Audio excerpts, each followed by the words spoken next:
Hi everybody, Lori here for Simon Says Stamp. Thank you so much for joining me today. I've got a fun, colorful, pencil-themed project to share with you featuring the Just Right Layered Pencils stencil set.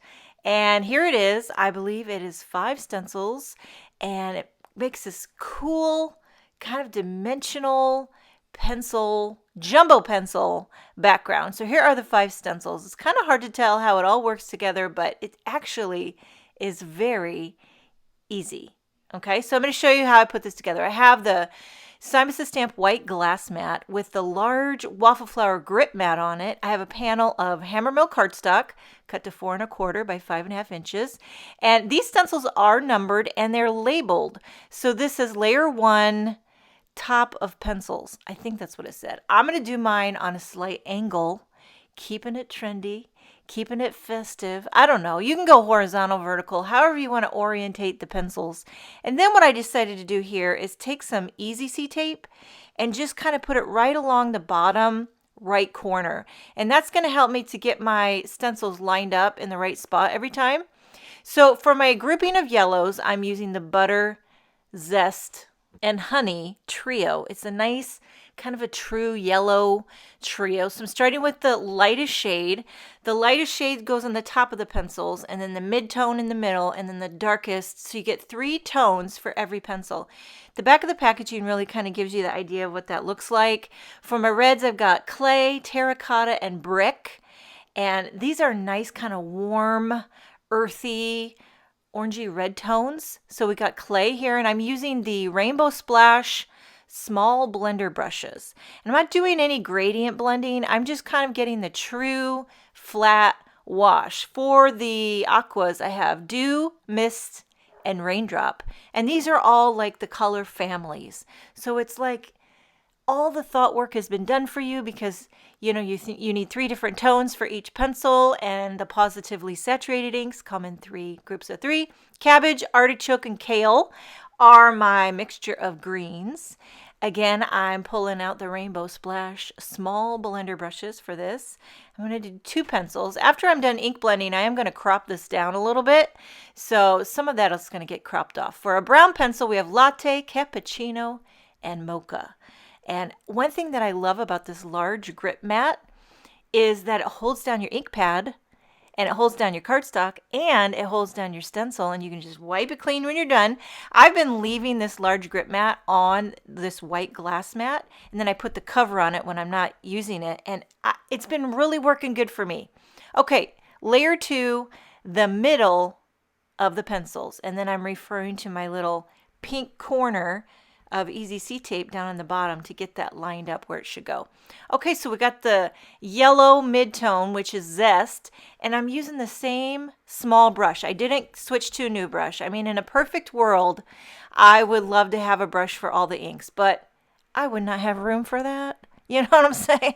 So I just have a yellow brush, a red brush, a blue brush, and a green brush, Mid-tone of the reds, we have terracotta.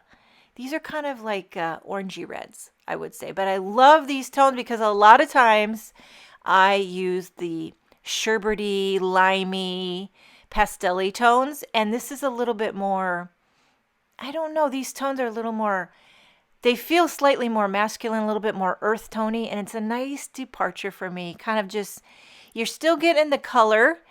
It's not necessarily rainbow, although you could do this idea with rainbow, but I love just trying out some new color combinations, new to me. Okay, here we have artichoke for the mid-tones of the green, and you just need a little dab will do you right down there on the bottom left corner. And then here for the brown pencil, we've got cappuccino. Does anybody drink cappuccinos around here? My family loves coffee. I am not a coffee drinker, but every once in a while they want me to taste their little drink. They make these iced frappuccino, cappuccino thingies, and I don't hate it, but it's just not something that I crave. Anywho. Okay, layer 3, the bottom of the pencils. You can see how easy this is to do. And if you struggle with ink blending, this is a great one to do because you don't have to ink blend very much, just a little strip. Now we're doing the darkest shades of yellow, which is honey. And by the way, if I forget to mention a color, All the supplies that I'm using in this video will be listed in the description box if you're watching this on YouTube. So here we have honey, again, the same yellow brush. And then now for the dark reds, ooh, this is brick. And it is rich. I love how these tones, the dark ones, they just kind of smack you across the face, but in the best way, you know?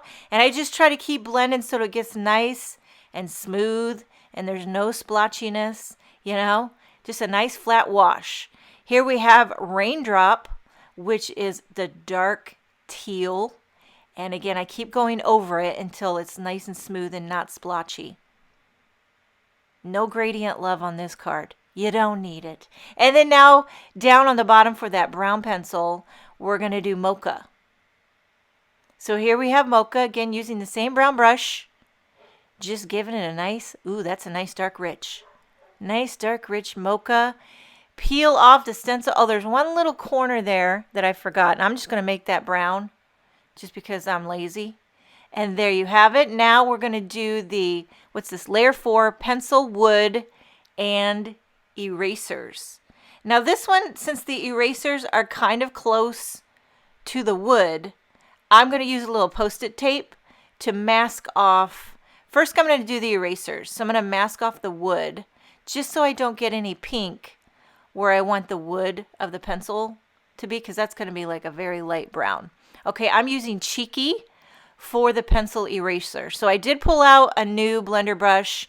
This is going to be a very light, kind of salmon-y, pinky tone.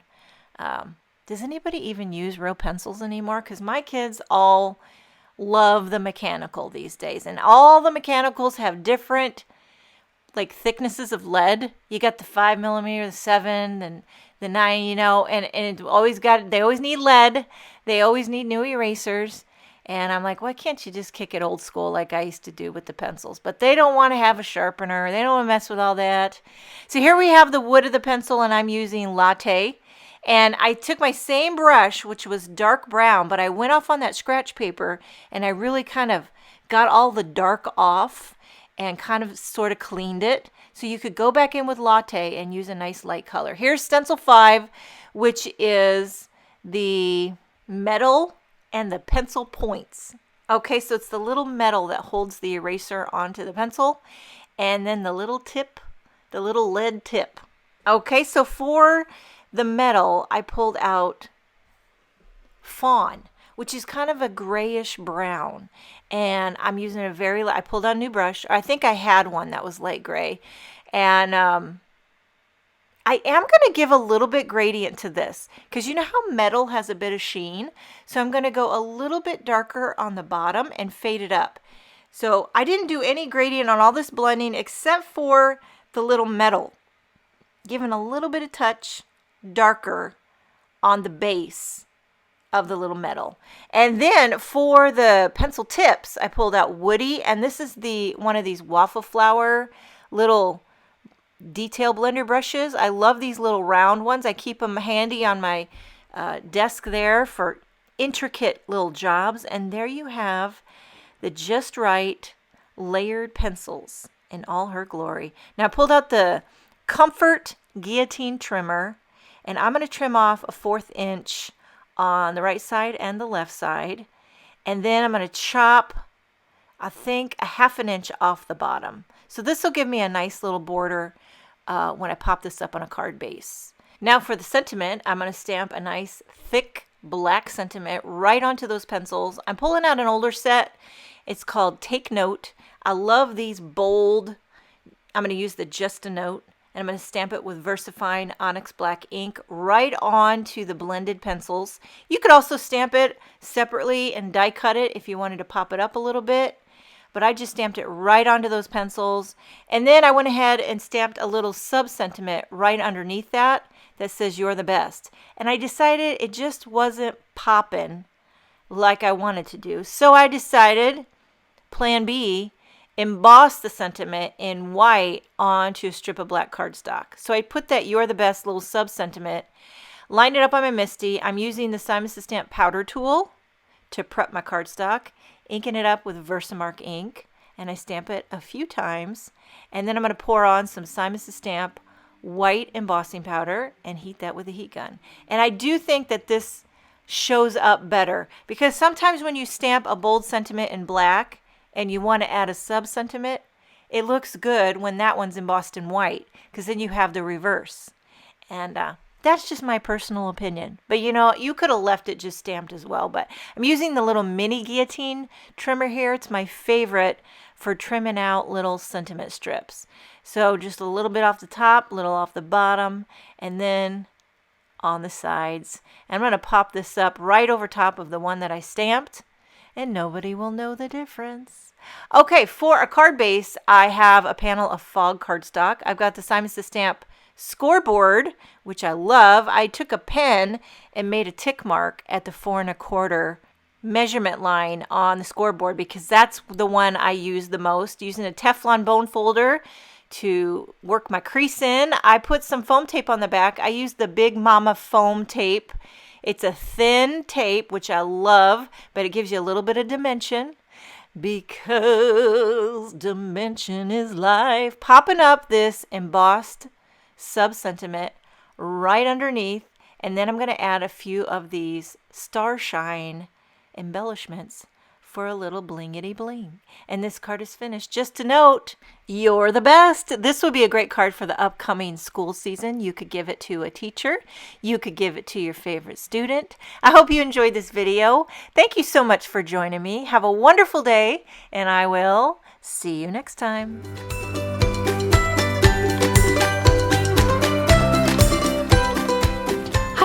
I'm Heidi, Simon's mama and founder at simonsaysstamp.com. Thank you so much for watching our video. If you like what you just saw, be sure to press the thumbs up and subscribe to see more great content.